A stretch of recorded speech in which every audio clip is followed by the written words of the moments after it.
What's going on, Daytona fans? It's Kevin here, and have you ever wondered what was going on in the automotive industry the year you were born? Let's take a look at the year 1984, which was the year I was born in. I've compiled a list of 5 cars that I thought were pretty interesting, and car number 1 is going to be the 1984 Lotus Turbo Esprit. This car is the most powerful car on the list at 2.2 liters, producing 205 horsepower and 194 pounds. The car weighs in at 2,712 pounds. It does 0 to 60 in 5.9 seconds and a quarter mile in 14.5 seconds. That's pretty good in 1984 standards, and it's not too bad now in 2018.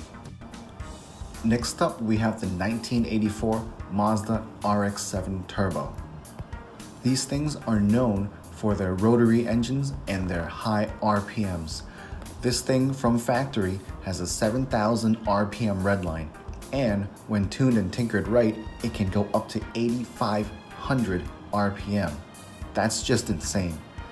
In 1984, the Mazda came at a 1.3 liter rotary engine that produced 135 horsepower and 133 pound-feet of torque. It did 0 to 60 in 8.3 seconds and a quarter mile at 16.3. The RX-7 weighs in at 2,447 pounds. This car, along with another one, shares the slowest times on this list.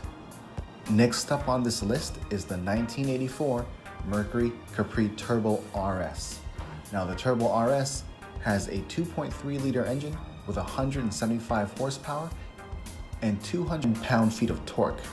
The car weighs in at 2,895 pounds, which means 60 is 7.3 seconds and the quarter mile is at 15.7. Those power numbers aren't bad, but it's just not good enough to beat out the Lotus Esprit. The Mercury comes in at second place on this top 5. Next up, we have the 1984 Toyota Celica Supra.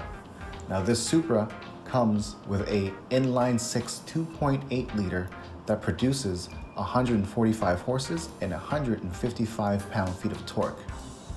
That translates into a 9.8 second 0 to 60 and a 17.2 second quarter mile. Now, I think this has something to do with the weight, which is 3,040 pounds. If you think about it, that's a lot of weight for 145 horses, so I can understand why these numbers are so low. The Toyota Supra comes in last on this top 5. Last, but definitely not least, is the 1984 Dodge Daytona Turbo. Now the Dodge Daytona Turbo is a 2.2 liter that produces 142 horsepower and 160 pound-feet of torque. This translates into a 0 to 60 in 8.5 seconds and a quarter mile at 16.3 seconds. This is partly due to the curb weight, which is 2,630 pounds. This iteration of the Daytona is a far cry from the original 1970 Dodge Daytona, which was better in every single way. Now, I don't want you to think that I dislike this version of the Daytona. I like it, but I like the original better. Now that we've gone through the list, I do have a few things to say. I firmly believe that these 5 cars were the best looking out of the era. During the 1980s, manufacturers were being pressured by new regulations for better fuel economy. So what was happening was the styling and performance aspect of these cars took the back seat while fuel economy took the driver's seat. And it's very clear just looking at the specs. All the engines are so much smaller than the 1970s. All the outputs are so much lower. None of these cars broke 250 horsepower. If you think about that today, 250 horsepower is a laughable number. I mean, we've got 840 horsepower vehicles. Imagine how impossible that would have been in the 1980s. Daytona fans, let me know in the comments section below what kind of cars were being produced in the year you were born. I'd love to hear them, and I'd love to hear the specs as well. That's it for this video. I hope you all found this educational and entertaining at the same time.